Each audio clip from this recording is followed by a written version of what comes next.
12월 16일 함께 나눌 하나님 말씀은 베드로전서 2장 11절로부터 25절 말씀입니다. 그리스도의 자치를 따르는 순종의 사람. 베드로전서 2장 하반부 부분의 말씀을 함께 나누게 됩니다.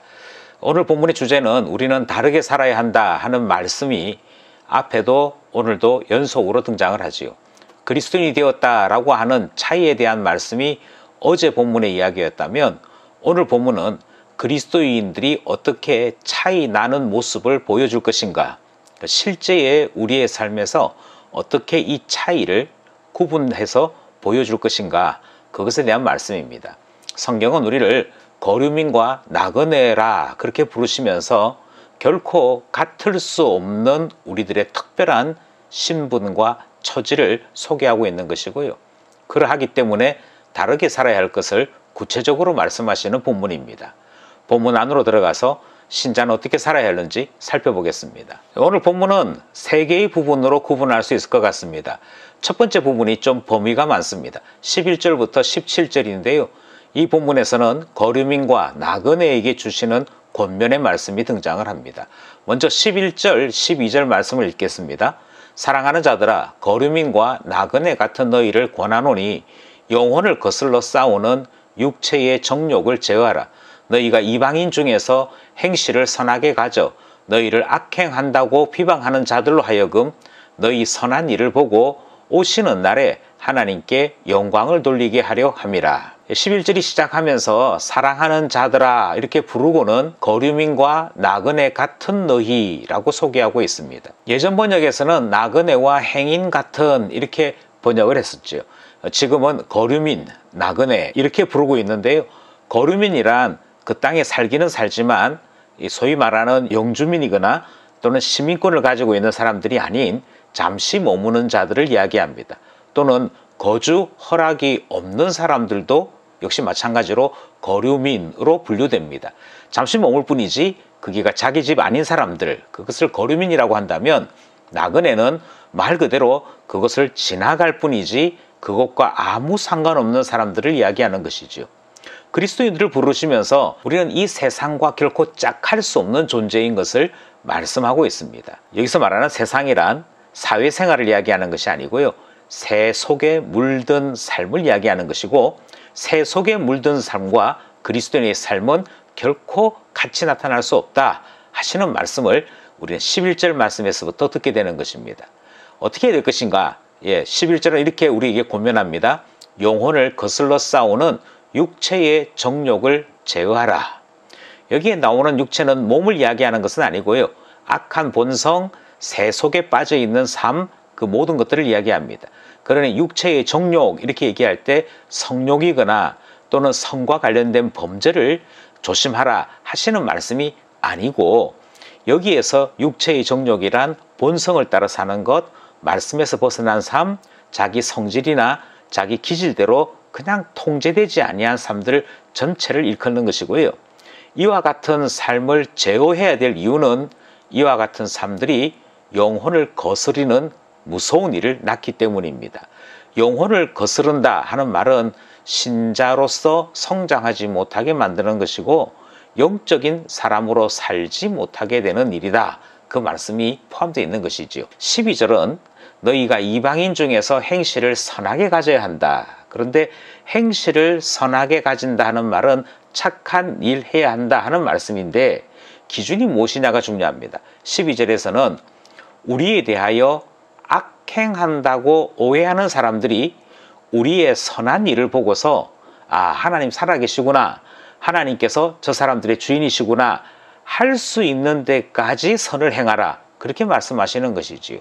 그러니까 우리가 기준 아니고 우리의 삶의 판단은 바로 우리를 오해하고 있거나 우리가 악행한다고 비방하는 사람들에게서 평가받게 될 것을 말씀하고 있는 것입니다. 이 점이 세상 속에 살면서도 세상에 빠지지 않도록 권면하시는 말씀 내용인 것이지요. 이어서 13절로부터 15절 말씀을 읽겠습니다. 인간의 모든 제도를 주를 위하여 순종하되 혹은 위에 있는 왕이나 혹은 그가 악행하는 자를 징벌하고 선행하는 자를 포상하기 위하여 보낸 총독에게 하라. 곧 선행으로 어리석은 사람들의 무식한 말을 막으시는 것이라. 계속해서 세상을 살지만 세상 속에 빠져 살 수 없는 그리스도인들에게 권면하시는 말씀인데요.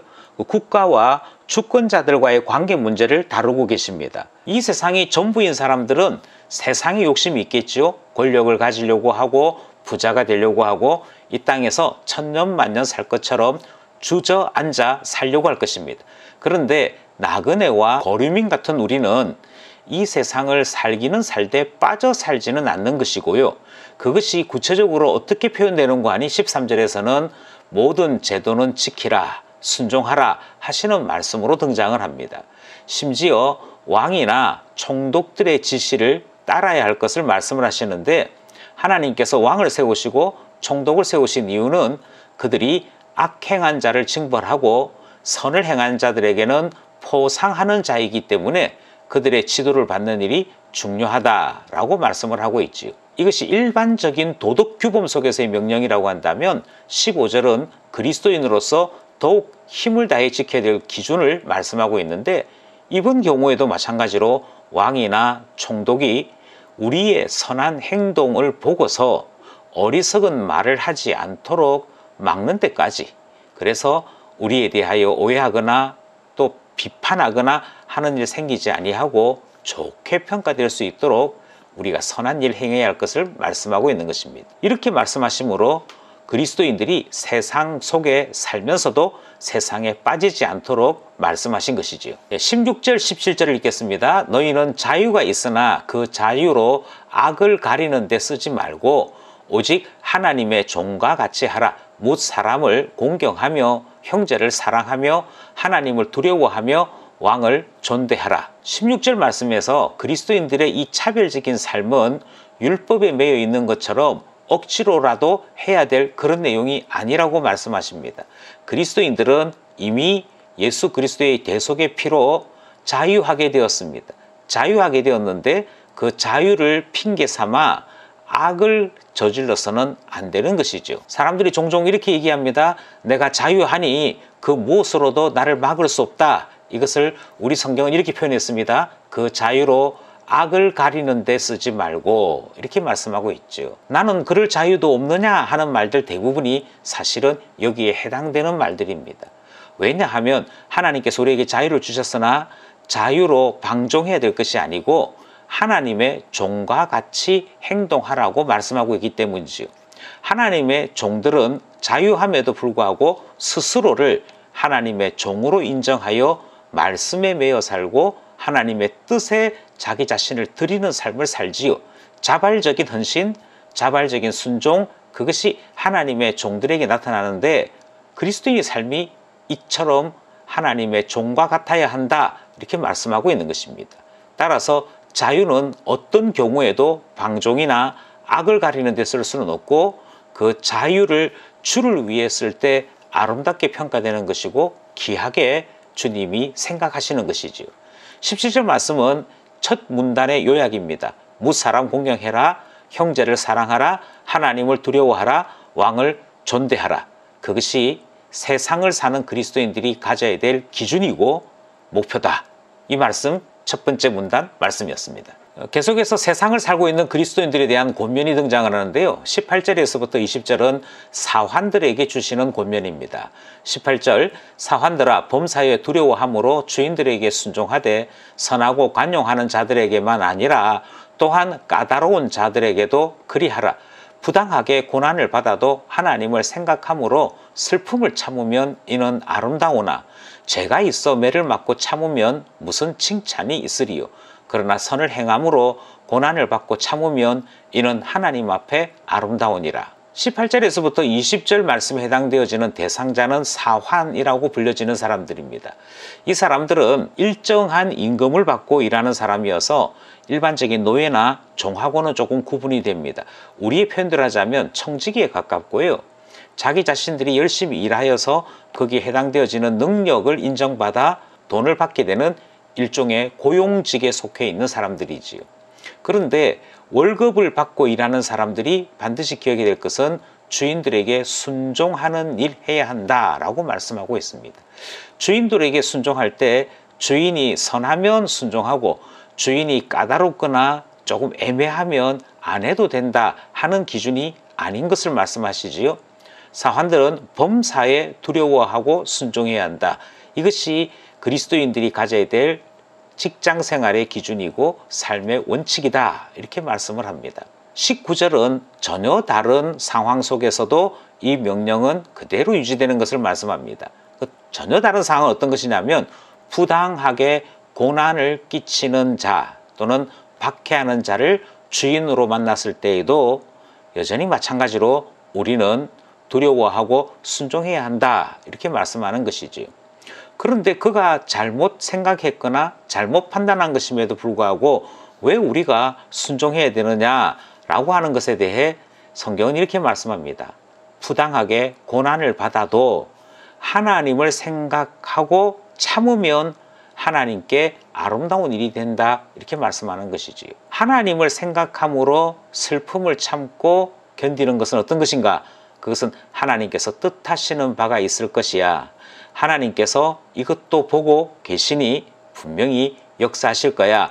이런 생각들이 하나님을 생각하는 것입니다. 이것마저도 하나님의 권능 안에 있음을 인정하는 것이고요. 하나님께서 알고 계심으로 바르게 하실 것은 반드시 바르게 하실 것이라 믿는 그 소망의 마음이 하나님을 생각하는 것입니다. 그런데 20절은 반대로 얘기합니다. 매를 맞기는 맞았습니다. 그런데 그 매가 잘못해서 맞는 것이면 칭찬할 것이 없다라고 말씀을 하시지요. 선을 행하고 애매히 고난받을 때 그때 참으면 하나님 앞에 아름다운 것이다. 그러므로 사환으로 수고하는 모든 그리스도인들은 주인이 어떠하든지 상관없이 항상 한결같은 마음으로 섬겨야 한다. 그들의 지시를 따라야 한다. 그래서 아름다운 하나님의 사람인 것을 나타내어야 한다. 이렇게 말씀하십니다. 사환들에게 주시는 권면이 바로 둘째 문단의 내용이었습니다. 마지막 셋째 문단은 21절로부터 25절 말씀이지요. 하나님께서 우리를 이것으로 부르셨다. 이를 위해 부르셨다. 라고 말씀하시는 문단입니다. 21절 이를 위하여 너희가 부르심을 받았으니 그리스도도 너희를 위하여 고난을 받으사 너희에게 본을 끼쳐 그 자취를 따라오게 하려 하셨느니라.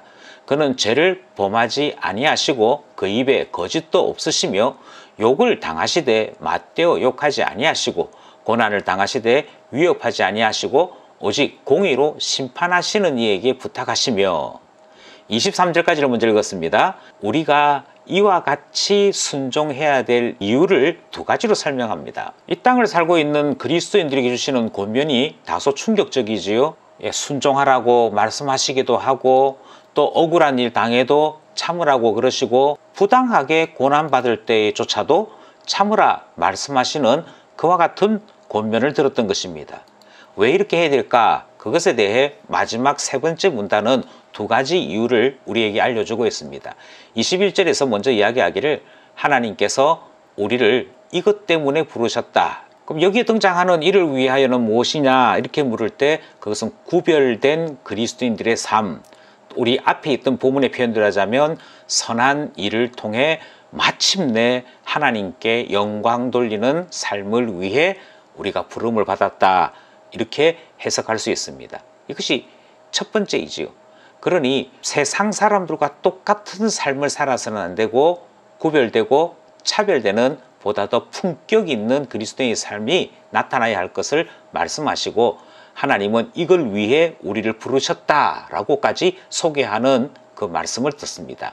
그런가 하면 역시 같은 21절에서 그리스도를 본받는 삶이기 때문에 이와 같은 삶을 살아야 한다 이렇게 말씀하고 있지요. 그럼 그리스도가 어떻게 사셨느냐? 21절이 소개하기를 고난받으셨으나 너희에게 본을 끼쳐서 따라오도록 하셨다 이렇게 말씀을 하고 있죠. 그럼 고난받았을 때 주님이 어떻게 하셨느냐? 범죄하지 아니하셨고 거짓으로 대응하지 아니하셨고 욕을 당하셨으나 맞대어 욕하지 아니하셨다. 앞에 있는 표현들 하자면 선함으로 마침내 하나님께 영광을 돌리는 승리를 이끌었다. 그것이 그리스도의 삶이었다 소개하지요. 그럼에도 불구하고 참으로 억울한 일 당했을 때 주님이 보이신 태도는 공의로 심판하시는 하나님께 모든 것을 부탁하시는 모습을 보였다, 이렇게 소개하고 있습니다. 그러니 그리스도께서 어떻게 이 세상 속에 있으면서도 이 세상의 불합리함 가운데 사시면서도 승리하셨는지를 우리는 보게 되는 것이고요. 그 본을 따라 우리가 살아야 하기에 이 일은 마땅히 그리스도인들이 해야 될 일이라, 그렇게 말씀하시는 것이지요.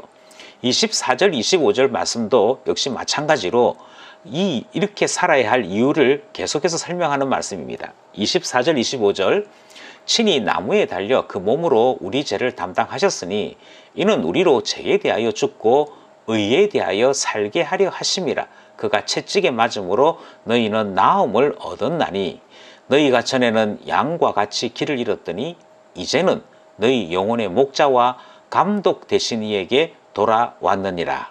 먼저 24절이 예수 그리스도의 모범을 보다 더 구체적으로 소개하죠. 십자가 사랑에 대한 것을 이렇게 소개하고 있습니다. 그가 친히 나무에 달려 죽으셨다. 왜 죽으셨냐면 우리 죄를 담당하시려고 죽으셨는데, 그의 죽으심으로 말미암아 우리는 죄에 대하여 죽게 되는 것이고 의에 대하여 살게 되는 놀라운 은혜를 잊게 되었다, 이렇게 말씀하죠. 그러니 예수 그리스도의 선하심으로 우리가 살게 되었다는 얘기고요. 우리에게 베풀어 주시는 이 모든 선하심은 그가 대신 채찍에 맞음, 그가 대신해서 고난받으심으로 일어난 것이므로 애매히 고난받는다고 함부로 원망해야 될 일은 아니다라고 말씀하시는 것이지요. 그리고 이렇게 얘기합니다. 전에는 우리가 길 잃은 양과 같이 방황하고 그때 상황에 따라 살아가는 삶이었다면, 그러나 이제는 우리 영혼의 목자가 계시고 또 모든 것을 갚아주시는 감독이 계시니 그에게 합당한 삶을 사는 그것이 신자의 도리다, 이렇게 말씀하시는 것이죠. 이 말씀을 함으로 2장의 것을 맺고 있습니다. 우리는 오늘 본문을 통해 세상을 사는 그리스도인들이 어떻게 살아야 할 것인지 말씀을 드린 것이지요. 정리하면서 기도 제목 함께 나누고 싶습니다. 먼저 육체의 정욕과 싸우라 말씀하십니다. 그리고 이것은 우리에게 그대로 기도 제목이 되는 것이지요. 악한 본능으로 살지 않도록 육체의 정욕과 싸우게 하소서 기도하게 되는 것입니다. 두 번째 제목은요, 우리들의 삶 속에서 하나님께 영광 돌림이 있도록 기도하기 원하는 것입니다. 특별히 부당하게 고난 당할 때에도 하나님께 영광 돌리는 선한 일은 하나님 앞에 아름다운 일이라 하시는 말씀을 들었습니다. 영광 돌리게 하소서, 선한 일로 순종하게 하소서, 그리하여 영적인 승리를 주시옵소서 기도하게 되는 것이지요. 마지막으로 예수님 따르는 것이 우리의 부르심에 합당한 삶이라 말씀하십니다. 예수님 따르는 제자 되도록 해야겠습니다. 그가 십자가 지고 우리를 살리셨으니 우리 또한 십자가 지고 주님 따라야 할 줄 믿는 것이지요. 주님 따르는 제자 되도록 기도하는 우리 되기를 원합니다. 오늘도 말씀과 기도로 살아가는 하나님 자녀 되기를 원합니다.